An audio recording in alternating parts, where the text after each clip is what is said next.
Welcome back to the Resonance Lab, a podcast for marketing, communications, and PR leaders focused on making their messages not just engage, but resonate. I'm Christine Perkett, the co-founder and CEO of the Nova Method and host of the podcast. And I'm here today with my guest, Colleen Terry. Thank you for being here. Thank you for having me. I'm excited to be here. We were just talking before we started recording that we've known each other for 2 decades. It seems to be a theme with my guests here, but I think it sets the stage for an interesting conversation because we've together seen the evolution of many things throughout marketing, communications, and PR. So welcome. I'm just going to do a quick introduction and we'll jump into the conversation. Colleen is a marketing and revenue operations leader and chief marketing officer at a startup called MyMedPath, an AI-powered platform that helps dental practices simplify licensure and regulatory compliance. She brings more than 25 years of experience driving growth at the intersection of SaaS, health tech, and compliance. Colleen's experience spans tech startups to global enterprises with a stint in the federal government supporting military members and their families when she resided in Germany. She's at her creative best in the outdoors, whether on skis, a bike, or in hiking boots. Being in nature is her happy place, as you can see from even your LinkedIn profile, I noticed. That's right. Was that from a mountain, that picture? Yeah, that's in Canyonlands National Park. Very nice. And you are in Denver, right? Are you there today? Yes, I'm in Denver, Colorado today. Yeah, we just had some snowfall. I heard on NPR this morning that you were getting a storm. And then, as listeners might know, my partner Michelle is also in Denver, and she was saying that tomorrow will be 68 and sunny. So, That's the way the weather works here in Colorado. yes, so talk about a pivot. Right. So you've had a long career, successful career across a lot of different areas, and you've just started something new, which I just mentioned in your introduction. I know we'll elaborate on that, but to start, can you just give our audience an idea of where you're at right now, what's pulling your focus within that, or in addition to that, and that being MedPath, and just tell us a little bit more about the company and your role, if you can. Yeah. Well, first of all, I'm grateful to have enjoyed a long career, but what that also means is I've seen a lot. Right. May also mean I'm a little bit older too, but I have seen a lot of disruption in business, especially in the marketing function. So the rise of the internet, right? E-commerce, experienced the dot-com bubble, the rise of social media, which is, I think, when you and I really Yes. we started working together. And now with AI, right? So at each inflection point, you just got to dive in, get curious, play around. And for me, what better place to have done that, to do that really, is with a startup where you wear a lot of hats. So that brings me to sort of like present day and where I'm at now and what I'm focusing on is, I had a former manager, Ruben, approach me and said he was building something that he was really excited about and was going to fit, really solve a real need for dental practices, and asked if I wanted to join him. And at the time, I was just doing some consulting work. So I said, yeah, I mean, I love the startup life, love the excitement about it. So I joined him about almost a year ago now. And what my MedPath is addressing the need for dental practices to protect what they've built, protect them from lapses in licensure and regulatory compliance, where one misstep can lead to operational, financial, and reputational losses. Okay. You learn a lot when you dive into a startup, right, in the market. And, one of the things that I learned and what got me excited about it is if a dentist doesn't renew their license or on time, or they're missing a BLS certification, they can't practice. Now that's good news for you and I, right? As patients. But Right. for a business, it's an empty chair is lost revenue. Yeah. If the DEA comes in and conducts an audit, makes sure that they're documenting their practices to protect against infectious diseases, and they don't have what they need, they could shut the practice down, right? That impacts us, patient care. Right. So it really was exciting to kind of dig into some of the problems that they're experiencing, and how my MedPath and using some AI functionality can help these dental practices to automate what they're doing and really provide trust to their patients, to their employees, and to their patients. Well, I love that you brought up trust because it seems to be a big theme with the advent of AI. Ironically, what we're hearing a lot in market discussions is that AI is great at a lot of things, but it's also hurting that trust factor for a lot of brands. You and I worked together at two other. Well, you worked at the healthcare tech companies, excuse me, and I worked with you as on agency side, Wavemark, and then Walters Clore Health. And I find that interesting that on two facets. You said you worked with Ruben previously as well, yes, Yes, and that so yeah, we'll just clear. bringing back a trusted relationship into a new venture seems to be a theme. Also, that you're at the intersection of two very important fields where trust is mattering more than ever. So, healthcare and AI. What made you take this particular role? Why did you say yes? And are there any parallels to your past work that you're seeing, and specifically around building trust through marketing? Yeah, yeah. It's an exciting intersection for me. It does, like you said, it kind of brings my career all together, working in software, healthcare, and compliance into Mm, one mission. The being part of a startup world is exciting, right? You get to be at the ground level, building the business and being closer to customers. And I've had to do a lot of the firsthand research, right? So I walked into dental practices. okay. I've seen their patients, sitting in the waiting room. I've talked to their front office staff, talked to their office managers, talked to their compliance managers. And I can see how important the trust was of their patients, right, with their providers and wanting to make sure that that trust could always be there. And with dental practices in particular, they're very, very, from their business perspective, they're still very much using paper and binders. I Oh, think that the services that they're offering has gotten very technically savvy right. over the years of dental practices, but how they operate their business isn't necessarily keeping pace, with the services that they're offering and the new technologies that they're using in practices to treat Hmm. patients. So being able to be there to help them to automate their compliance to make sure that they're not losing any business, but also not losing that trust with their patients. Because if they get audited and they get shut down, what Right. does that say about their reputation? That's going to hurt their reputation. And so you want to be there for them. You want to make sure that their practice is protected and you want to help them to make sure that their patients continue to have the trust in the services that they're offering. And how do you think about building trust for an AI driven product while also using AI to build the brand? What's more difficult about that dynamic than people might expect? Yeah, I think the important thing is to, AI and mention AI where it makes sense. And so if you're an established brand and you already have, customers who've been with you for years, Yeah. then you need to maintain that trust by being deliberate and responsible in how you introduce AI into solutions. It may mean working faster, right? But not so fast that you jeopardize that trust. For Ah, those established brands, where you're backed by expert knowledge, like emphasize that. That doesn't go away just because there's AI. right. For newer brands like My MedPath, we're in the gaining trust phase. So we don't necessarily have trust yet because we're Mhm. new, right? And so we're building that trust. And so what we're doing to make sure that people feel comfortable with us and that we know what their pain points are and that we're using AI responsibly is that we're talking to them.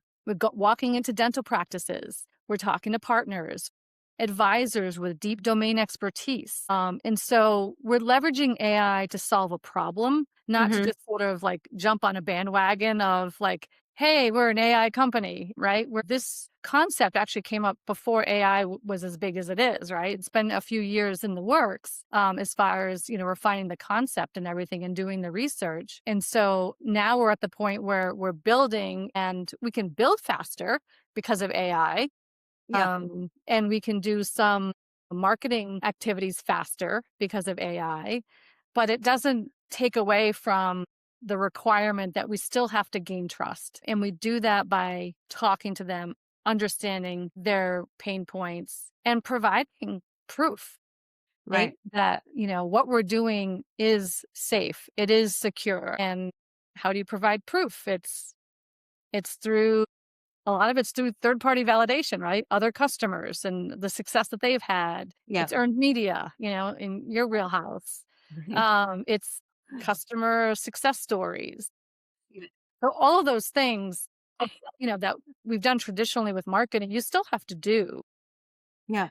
but maybe you have to do it more thoughtfully so that people, when they see the two letters AI, right, they still have confidence in you and they still feel like, you're there for them and that you back up what you say and what you do. Well, I like that you said thoughtfully because I think that we run the risk in this AI driven era of people kind of taking away, marketers taking away the thought of what they're communicating and building, especially from a content perspective of describing what they do, or even from a sales driven perspective, what people are putting out there to try and connect with humans is AI driven. And it's in some ways crushing that trust. So I like that you said thoughtfully, using AI thoughtfully, as well as the fact that you're talking about visiting in person, because I went to an event yesterday in Boston called the Agents of Change, and it was focused on founders and in particular male founders, and trust was the big theme that kept coming up, and of course AI, and it wasn't even an AI driven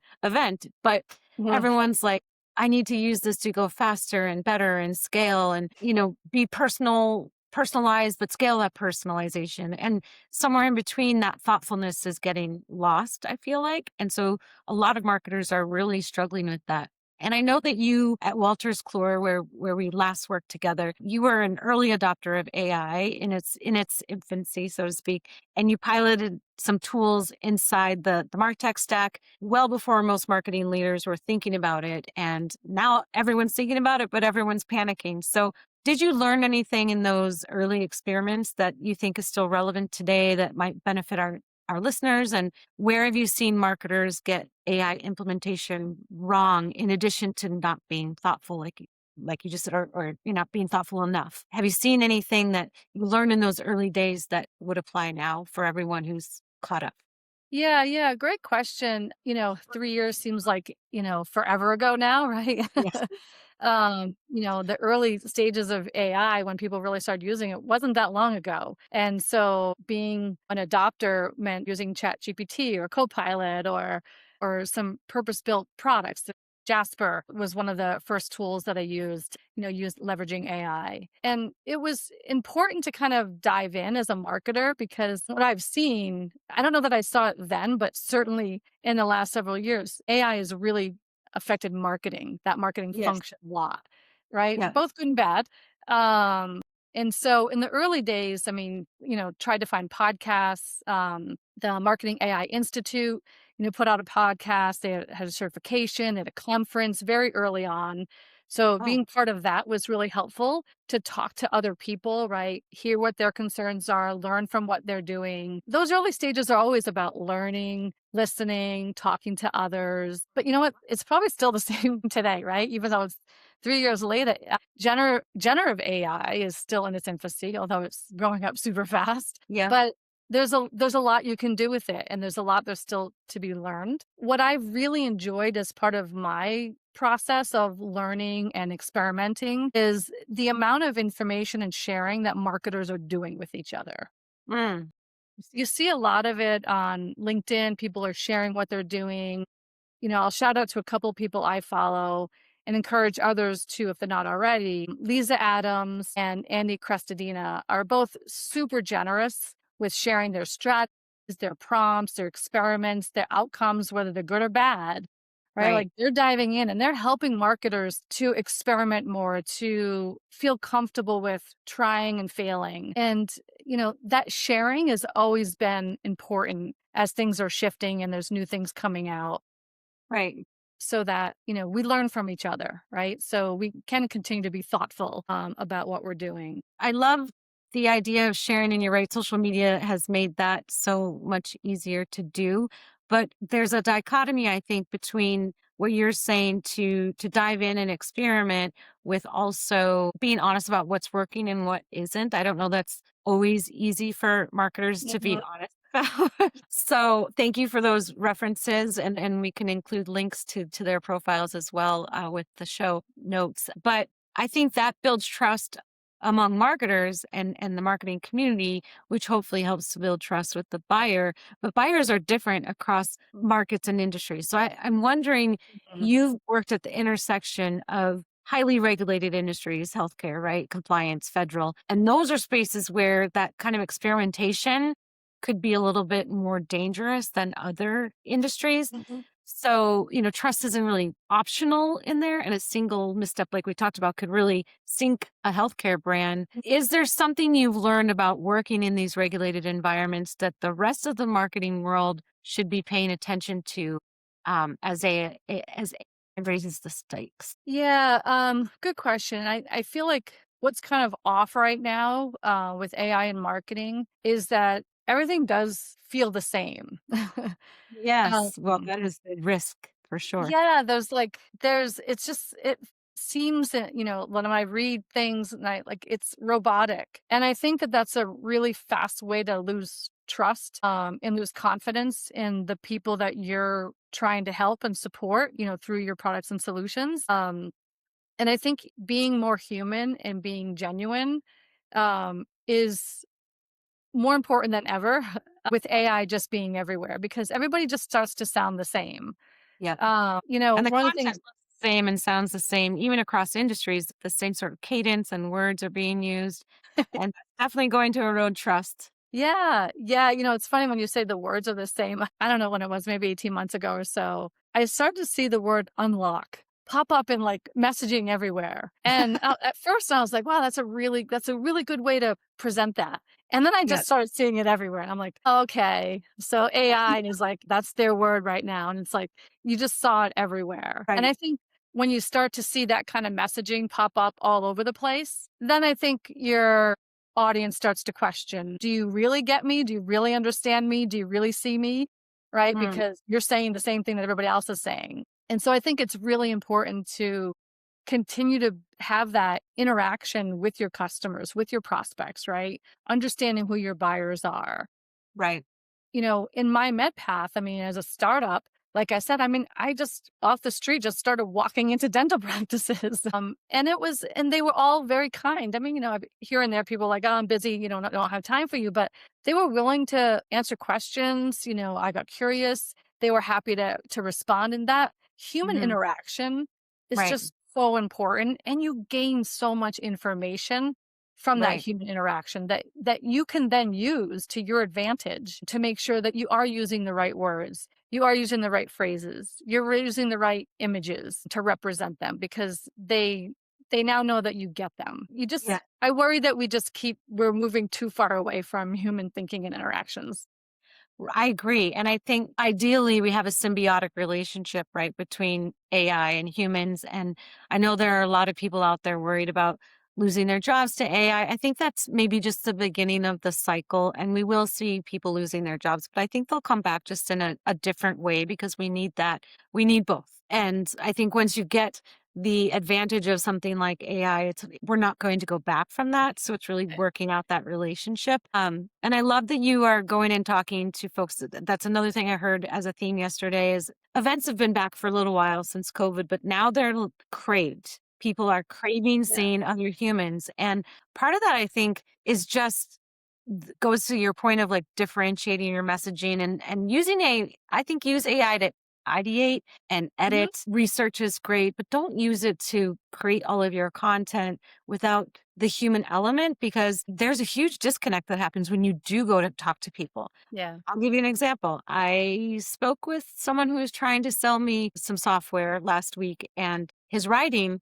was completely different than the conversation. And it Yeah. just created that lack of trust where I Yeah. was like, even as follow up, it was obviously AI generated and it made me not want to do business with him because I was like, that's not at all how you talk when I meet you. And Yeah. so I think marketers especially have to take that into consideration in regard to the content that they're developing with AI or sales teams are pumping out with AI and who is then in front of the customer. So with that in mind, can you elaborate a little bit about your conversations with these customers that you're going to visit at their practice? Are they interested and excited to actually talk to a person about this? Do they want more automation? Do they want both? Like, have you seen anything along those lines in these conversations? Yeah, I think certainly the personal conversations, that face to face is easier when they're not, busy, Of trying to course. get to the next Be their patient. business.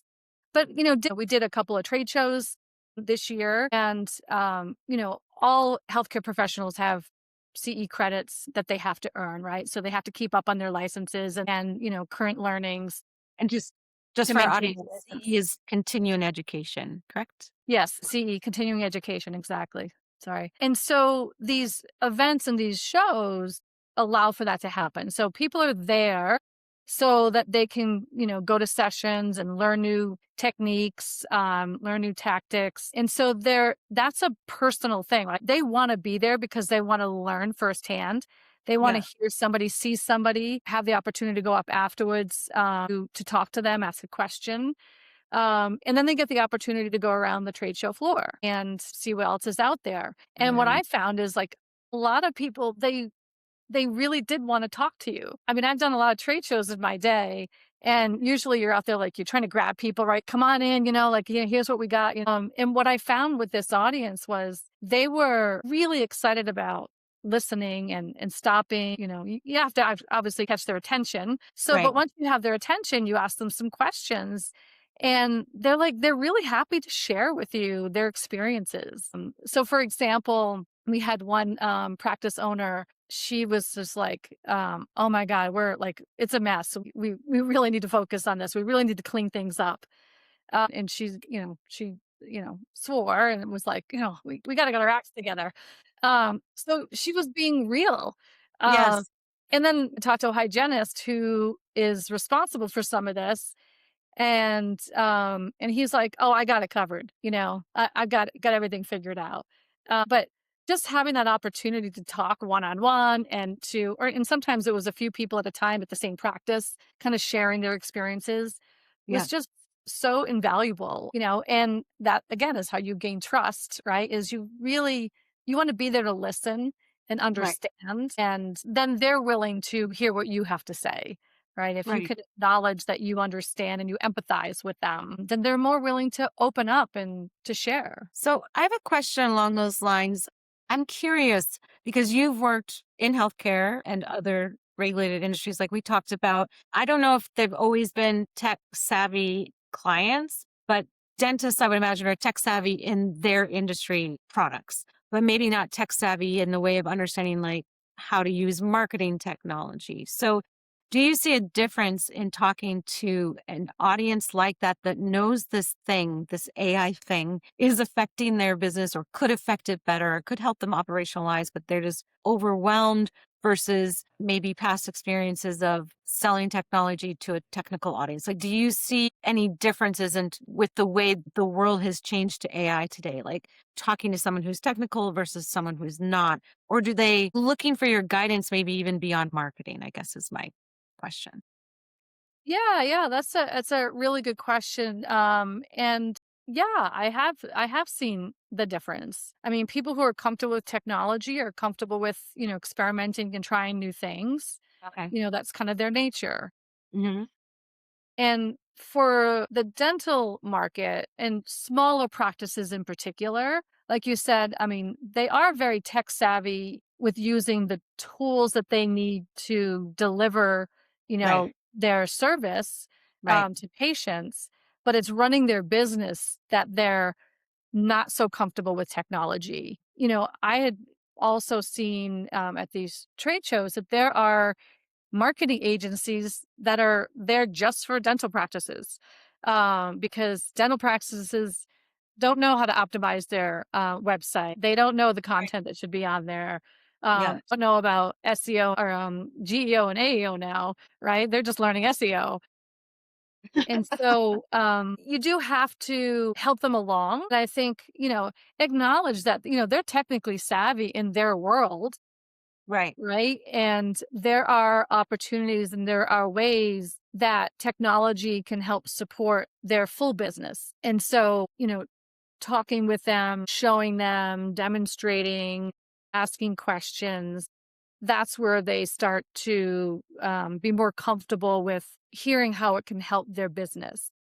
Right. We kind of honed in on some messaging at my MedPath that, especially for the smaller practices, protect what you've built, right? If you're an independent dentist, or maybe there's one or two of you and you've got a handful of hygienists, like That's your life's work. You built that business. Right. You need to protect it. And one disgruntled employee or upset patient could change everything for you. So really being there to kind of help them understand we're here to help you protect what you've built. And, we can do that by introducing technology and some AI into the other part of your business that you're not as comfortable with. Okay. Thank you. So that's interesting because it's messaging that anyone who's built a business can understand regardless of what industry they're in. So I think Right. that's smart messaging. And I think it raises another question for me. You mentioned AEO and with customers, whether they're B2B or B2C, businesses or consumers rather. We've gotten so used to, maybe we don't love it, but we're used to talking to agents, and even maybe some of your customers, dental practices, use agents to book or to answer generic questions before they have a customer. So with so many audiences used to talking to a bot before a human, how have you seen the life cycle marketing playbook change? If you have, like, how does that change the life cycle marketing playbook that you've executed? Yeah, I think that maybe it's not changed so much as being more important than ever to understand the life cycle, Mhm. being able to show up at each stage of that life cycle and to support. So that's prospecting, that's closing a deal, that's onboarding, that's implementation, that's usage. So Mhm. really focusing on those stages, they've always been there and they'll continue to be there, but the message and the content should be aligning accordingly. And how you're delivering that is important. Um, AI is hopefully going to help us to get more personalized. And I know that sounds a little bit of a disconnect from what I said earlier, is that everything's sounding the same. And used the right way, AI agents and tools can help you better understand your customers and where they are in a journey and what messaging needs to be delivered at that point in time and what channel is the best channel at that point in time. We've been after personalization for a long time, right? Like you want customers to feel like we see them, we hear them, we know where they are, we're here to Yeah. help. Yeah. And it could look like AI could get away from that, but I do think that there's opportunity for AI to really help with that. And I think that's where that thoughtfulness comes in, right? Is using it thoughtfully so that you don't alienate your audience. Right. You prove to them that you understand, their pains and you're there to help them. Right. I think it's a duality that can exist. I don't think you contradicted yourself. I think they're both true. And I have found it interesting, maybe a little bit ironic, like we mentioned before, that we're automating more things. We have bots now. There's zero click search, there's AEO and GEO. Both are important. People want speed and they want answers, but they also want to feel special. So I think there's somewhere in the middle. And how do we get them there? So AEO and GEO and SEO, this like top of the funnel, especially now someone will put a prompt into an LLM like ChatGPT or Perplexity and ask a question and they'll get an answer. And depending on that answer, they might click through your website or they might never get to your website. So I think that's all top of the funnel. What do you see working to convert customers through the rest of the buyer's journey, through the rest of the funnel with AI, maybe driving people faster to the top? But like for me, I feel like you still need to give that thoughtfulness throughout the rest of the funnel and some personalization to get them through the entire thing. So what are you seeing converts in this day and age with AI? Yeah, I think it's a lot of what has already been out there and in the fact that like earned media, customer quotes, success stories. I mean, people want to see proof, right? That's what's going to help convert them is they want to see proof, they want to see validation. They want to Okay. know that others have tested it out, tried it, and they've been successful with it. So the more that you can share that kind of information, whether it's on your website or through third party sources, the better off you're going to be because these AI agents are all pulling, certain information from certain places, right? And, we've probably all read by now that, PR is important, right? PR is been one of those areas of marketing that has been historically difficult to measure, but it's really important, right? It's important for your brand, and it helps to really get the success stories out there, right? It's not like, PR when I first started in software was like, "Oh, here's this product and all these great features." It's not Yes. about features, right? It's about the value that you get, the benefit that you get from implementing a particular product that has certain features that helps you get to that value realization. But it's more about like the success stories, right? Sharing, what's been tried, what's, worked, what hasn't worked, Yes. sharing your work as a company with your customers. That's what people want to see. And that's what helps to convert, is that there's validation. And PR is one of the best ways to be able to do that. Good. I'm glad to hear that. I feel like PR is back.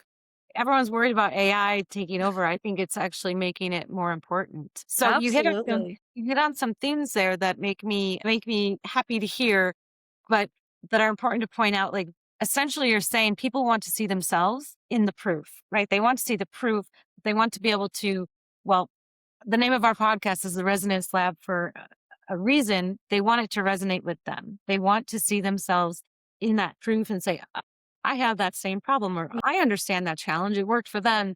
Maybe it'll work for me. And maybe we're talking more B2B because that's really mostly our experience. But I think even in the consumer world, things that resonate with people are when they can see themselves in the challenge and they can see themselves happy with the resolution. So thank you for that. I think those were some good and important themes that any marketer can relate to. We're running close to ending our time together. So if you were looking 2 to 3 years out, do you have any predictions about marketing operations or revenue operations, which we didn't really get to hit on? So we'll have to have you back. But do you think most marketing leaders aren't quite ready to hear? What would that be? Yeah, that's predictions are tough with Right. AI, right? Because it's just evolving at such a rapid rate. So Mm-hmm. hard to predict 2 to 3 years out. But with that said, I would expect that there's going to be some changes in legacy tools that marketers have been using that may be kind of deeply embedded in our business processes, and that there's going to be this move or this disruption to AI native tools that are built from the ground up using AI that are Yeah. gonna now impact, you know, long-term sort of historical processes Yep. in a business and how they function. So I would say to marketing leaders, because I've been doing this myself, is really trying to keep on top of what's happening, what's out there. So people who are, deep in the industry, who are looking at building new tools, be curious and be looking at that stuff, because I think you need to start planning and preparing now, because for some of these legacy marketing tools, it could take a long time to make that shift Right. out of an older tool into a newer one. And maybe like going to the new tool is not as hard, but sort of sunsetting the old tool could take some time, right? And so I would say, it's going to happen. Those legacy tools are, there's going to be brand new tools that come up, right? And it's going to challenge those legacy tools. And since AI is the future, and there are some really good benefits of it, then I would start planning, preparing now as to what does that look like for your marketing team, and how you might need to start preparing for a shift away from a tool that's deeply embedded in your business processes. Hence the impact on the tech market, right? So thank you for that. Yeah. Lastly, well, not lastly, because I have one last question after that, but is there any operational change that you would suggest marketers make now? You were talking about the future, but anything that you think now through the rest of 2026, with the understanding of what you just said, AI is changing daily. I have this conversation daily, like, well, this is what works right now in this hour, in this minute. It could be different tomorrow, but is there an operational change or consideration that you think marketers could hold on to maximize their this year? Yeah, really good question. I would say maybe this is not a change, but maybe more of an emphasis, Okay. is find the time, make the time to test and learn. As marketers, we always talk about A/B testing, right? That's an important part of how we learn what works, what doesn't work, whether it's messaging or campaigns or channels. But with AI, you can test that much more. You can test AI, right? Right. Itself. You can test that much more at a faster pace. Yes. And so do that testing, but test what matters. Oh, that's Don't just test right. for the sake of testing. Like, test something that will have an impact on your business, that will help it to shift or to grow. But really find the time, and make the time, encourage your teams to be doing this because it's here, Right. It's not for going better away. or worse, right? It's here, and I different things that I've read. It's like, you're not going to lose your job to AI. You're going to lose your job to somebody who knows AI, Yes. Yes. That is very and that's, you don't want to lose your job to someone who knows AI, right? When you have an opportunity to learn it yourself. So I would that's sort of, if you're not doing it, doing it. If you're doing it, maybe pick up the pace and do a little bit more of it. good And advice. And also, if you can't, right, you can follow along with other marketers, like you mentioned, Mhm, that can tell you what they're testing and that will share the results. And you can still learn if you're not in an environment where you can really dig into the testing quite yet yourself. Right. right. So thank you for mentioning that. I think those are really good points, really good considerations. And it's nice that we're all in the deep end together right now. I feel Yes. like not just marketers, but developers, everyone, right? Yeah. Everyone is figuring out together. So when we can share and throw each other a life ring, that's nice to do and helps us to learn as well. So thank you for that. And finally, where can people find you if they want to follow along with your journey and learn more about My Med Path? Yeah, yeah. You can find me on LinkedIn. I'm Colleen Terry, and that might mean I'm a little bit older because I actually have just my name there. There's no numbers behind it. So LinkedIn, Colleen Terry. As you mentioned when we first jumped on, you'll know it's me when you see me sitting on the top of the National Park of Canyonlands in Utah, enjoying the outdoors. But for My MedPath, would love for you to follow our journey. You can find us at mymedpath.com. We're also My MedPath on LinkedIn. We're on the socials as My MedPath. And yeah, next time you're at the dentist, mention us to them as well. That's that's a good idea. Well, thank you so much for being on. It went very quickly because it was such a great conversation and you gave a lot of great resources to our listeners. And follow along, find Colleen on top of the mountain and keep experimenting, keep climbing. Thank you so much. Thank you.